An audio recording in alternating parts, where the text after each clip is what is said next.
शुरू करिए। माला पहनाइए अब आप लोग। मनोज राजभर की घर वापसी हो गई तो बसपा में थे।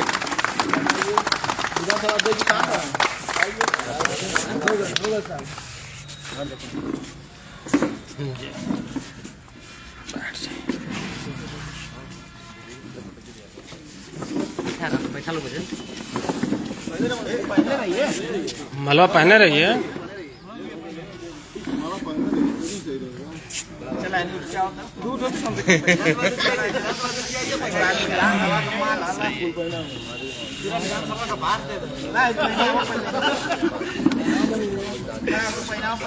पहनावा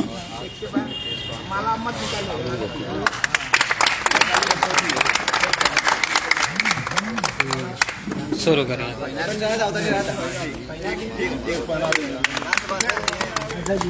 ठीक, आप बोलेंगे ना।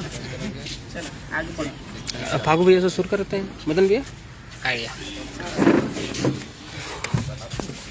यहाँ रख दीजिए जी। कैसा स्वागत किया जा रहा है, इसके बारे में बताएं थोड़ा। बहुत बहुत आप लोग को धन्यवाद। मैं आप लोग के चैनल के माध्यम से बताना चाहता हूं कि माननीय मंत्री जी के निर्देश पे, माननीय नेताजी के निर्देश पे, माननीय डॉक्टर अरविंद राजभर जी के निर्देश पे आज हम लोग मनोज राजभर जी, जन मोर्चा पूर्व छात्र संघ महामंत्री सर्वोदय पीजी काले, सुहेलदेव स्वाभिमान पार्टी के राष्ट्रीय महासचिव पद को छोड़ के सुहेलदेव भारतीय समाज पार्टी की सदस्यता ग्रहण की। कितने लोगों ने आज पार्टी की सदस्यता ग्रहण की है? इनके साथ राजभर जी केवल एक किए हैं, इनके साथ कुछ लोग हैं वो लोग किए। अच्छा, क्या लग रहा है मनोज राजभर जी के आने से सुहेलदेव जो समाज पार्टी है, कितना कुछ असर होगा इनके आने से, या क्या कुछ? मनोज राजभर जी छात्र राजनीति से जुड़े हुए नेता हैं और यह अपने बदौलत पूरे जनपद में, पूरे पूर्वांचल में अपनी अलग एक पहचान बनाए हैं और पार्टी में आने की वजह से इनको पार्टी को मजबूती मिलेगी इस जनपद में। घोसी उपचुनाव को लेकर क्या कहना चाहते हैं? घोसी उपचुनाव है सामने, घोसी उपचुनाव को लेकर और आपका भी नाम सामने आ रहा है कि चुनाव फागू सिंह लड़ सकते हैं। तो घोसी उपचुनाव को लेकर फागू सिंह चुनाव लड़ सकते हैं। हमारा नाम सामने आपके आ रहा है तो पार्टी चुनाव लड़ाएगी तो चुनाव लड़ेंगे। मैं तैयारी में है। हाँ, तैयारी में है। फागू सिंह तैयारी में है चुनाव लड़ने के? तैयारी में हूँ। पार्टी चुनाव लड़ाएगी। एनडीए गठबंधन से अगर टिकट मिला तो मैं चुनाव लड़ूंगा। लड़ेंगे। ठीक सर, धन्यवाद जी। घर वापसी हुई है, क्या कहिएगा? बहुत अच्छा लग रहा है। आज क्यों आना पड़ा? क्यों आना पड़ा कि आज जब से हम लोग छात्र संघ के बाद राजनीति में जब आए तो भारतीय समाज पार्टी का हमने फाउंडर मेंबर रहा। बीच में विचारधारा नहीं मिली तो हम लोग अलग हो गए। अलग होने के बाद माननीय अनिल राजभर जी के साथ काम किया हमने। उसके बाद उनसे नहीं जब पटी तो महेंद्र राजभर जी बीच में आ गए, इसी सुभाषवा से खेमे से टूट कर। लेकिन 2022 से पार्टी बनी और अब तक माननीय महेंद्र राजभर जी में एक ही काम है, सिर्फ समाजवादी पार्टी का प्रचार प्रसार करवाना और माननीय ओम प्रकाश राजभर के लोगों को गाली दिलवाने का काम कराना। इसके सिवा आज तक इन्होंने कोई काम नहीं किया। दूसरी बात, जब हम लोग समाज में निकलते हैं तो एक वर्ग जो है का हो नेताजी खूब तो फंडिंग ऊपर से होती है अखिलेश भैया के यहाँ से। हमने कहता हूँ कि फंडिंग तो जिसको होती होगी। हमको तो फंडिंग हमारे माँ बाप देते हैं, हमारा भाई देता है तो मैं रोड पे चलता हूँ। तो ये माननीय महेंद्र राजभर जी का कोई दल नहीं है, ना कोई रजिस्ट्रेशन है, सिर्फ वह दामाद की पार्टी है। और 1 महीने के अंदर यह जो मौसम है बसंत ऋतु का, जाते जाते सिर्फ उस दल में बस 2 लोग रह जाएंगे। उनका प्रदेश अध्यक्ष खुद वो राष्ट्रीय महासचिव है, कागज में राष्ट्रीय महासचिव है और हम लोग को दिखावा में प्रदेश अध्यक्ष हैं। और राष्ट्रीय अध्यक्ष जी के पास ना कोई विजन है, ना कोई इनके पास सिस्टम है। सिर्फ एक काम है, ललगड़िया बानर जैसे लिहुकारो, जहाँ पर ओम प्रकाश राजभर जी के लोग मिलते हैं और कोई विचारधारा नहीं है। सिर्फ अखिलेश यादव का प्रचार प्रसार कराना। मैं आपके चैनल के माध्यम से माननीय महेंद्र राजभर जी से एक सवाल पूछना चाहता हूँ। आपने 2022 में पार्टी बनाया और आपने पारदर्शिता की बात की, लेकिन कहीं भी पारदर्शिता आप उसमें नहीं झलकी। अगला उपचुनाव में हम लोग सुधाकर सिंह को चुनाव जिताए, फिर एक उपचुनाव आ गया। क्या जीवन भर हम लोग सिर्फ चुनाव लड़ाए हैं? एक उपचुनाव का टिकट तो आप लेकर दिखाइए। यदि आप टिकट नहीं लेकर दिखाने की ताकत में रखते हैं तो किस चीज़ का गठबंधन?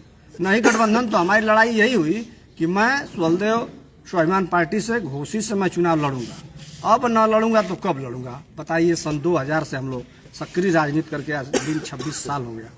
तो उन्होंने कहा कि नहीं, ऊपर से निर्देश नहीं है, हम लोग ऐसे चुनाव नहीं लड़ सकते। तो माननीय महेंद्र राजभर जी से हमारा ना कोई जातिगत दुश्मनी है, ना व्यक्तिगत दुश्मनी है।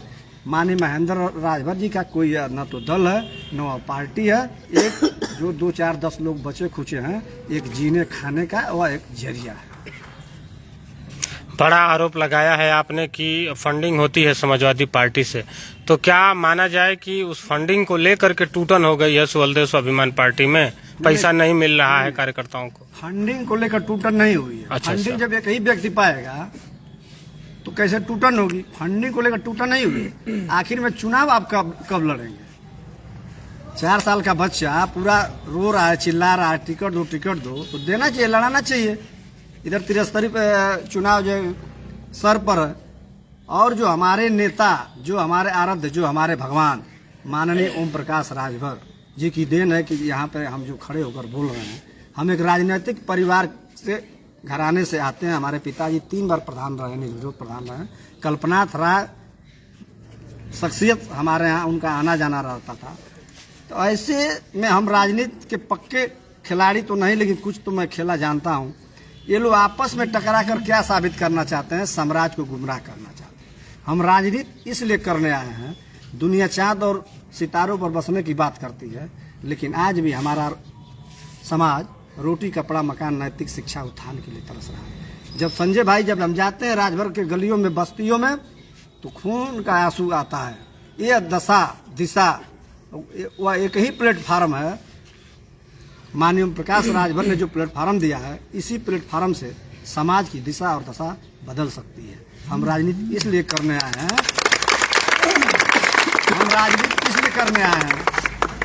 कि जो सम्मान बप्पा रावल को, जो सम्मान महाराजा शिवाजी को, जो सम्मान स्वामी विवेकानंद को, जो सम्मान महात्मा गांधी को, जो सम्मान ज्योतिबाई फुले को, जो सम्मान स्वामी विवेकानंद को, वही सम्मान जब तक हमारे महापुरुष महाराजा सुहलदेव राजभर को न मिल जाता है, तब तक हम लोग घर चैन से बैठने वाले नहीं।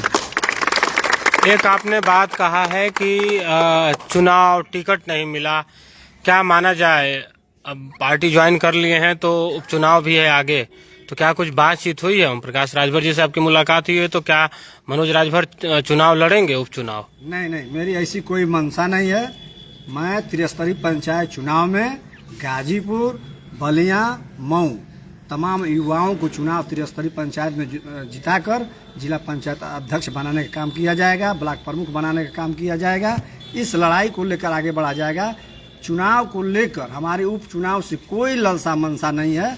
अब हम सिर्फ संगठन के काम करेंगे। संगठन जब भी उसके नेत्रों में बस गया तो कोई दिक्कत नहीं है। कोई डॉक्टर तो कहा नहीं है कि आप चुनाव न लड़िए, कोई डॉक्टर नहीं ने कहा है कि चुनाव नहीं लड़ना आपको है। ठीक।